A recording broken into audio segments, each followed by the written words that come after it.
We got some emails and comments about CNN's rating and whether it should be moved to the right after CNN's town hall with former President Donald Trump the other night.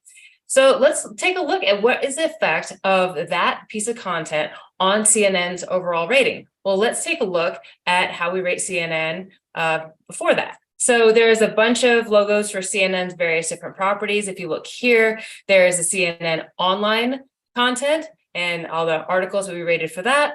So it skews left and it's a mix of fact analysis and reporting. And then we've got the CNN TV network, which is a little bit lower and to the left, mostly because of opinion content, especially in prime time. So CNN Town Hall, we actually hadn't rated any CNN Town Halls before, but we can. We rate really any news and news-like informational content. Anything where people get their information, especially if it has to do with politics. So we said, let's go ahead and rate this one. So as we do with all of our ratings, we had a panel of analysts, one right, one left, one center, take a look at this. We actually looked at it with a group at first of about 12 analysts, again, balanced. And we rated it like, sort of like we rate similar content like on podcasts. So in podcasts, you have a host and you have a guest, and often the guest is a majority of the talking. If you think about Joe Rogan's podcast, it's really long and the guest often does like 80 to 90% of the talking.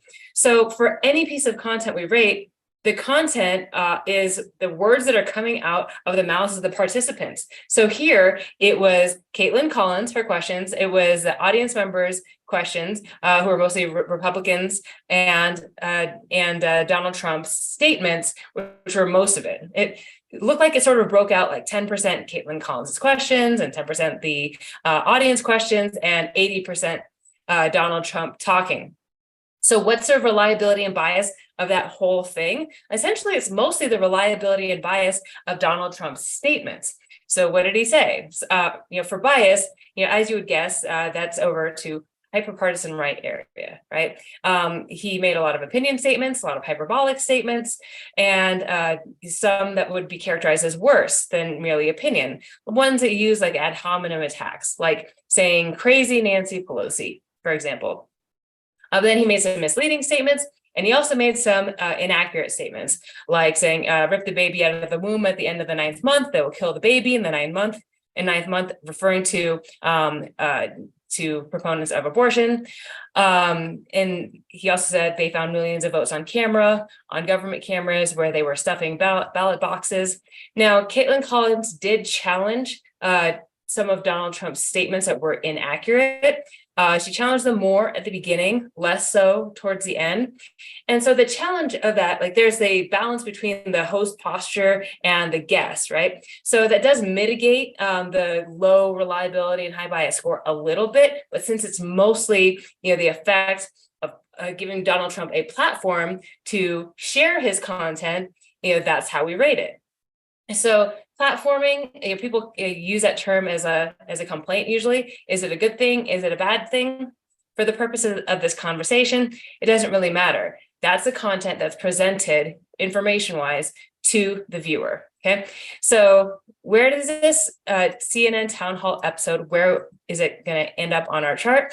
Well, we haven't published the rating yet, but it's gonna end up here in this low, like this hyperpartisan right area, in the area of contains misleading and inaccurate information, right? So that's the content that CNN put out during that particular hour. Now we're going to grab more samples of CNN town halls. So we're going to rate Joe Biden's town hall next week. And in the past, CNN has done a pretty good job of balancing, having Democratic candidates and Republican candidates town halls. And in general, that format, the format of any, free platform for a politician to speak is going to be the bias and reliability of that politician's statements, right? So Democratic candidates would be left-leaning, Republican candidates right-leaning. Most stump speeches are lots of opinion, right? So overall, once we collect and publish all these samples, the score is probably going to end up towards the middle in this opinion and this low opinion section, maybe drag down to the right a little bit, especially because of this particular episode with Donald Trump. What does that do to CNN's overall TV rating? Well, what it's going to do is bring it down and to the right. Is that what CNN wants? It certainly draws more eyeballs, but that is the effect of content on the rating.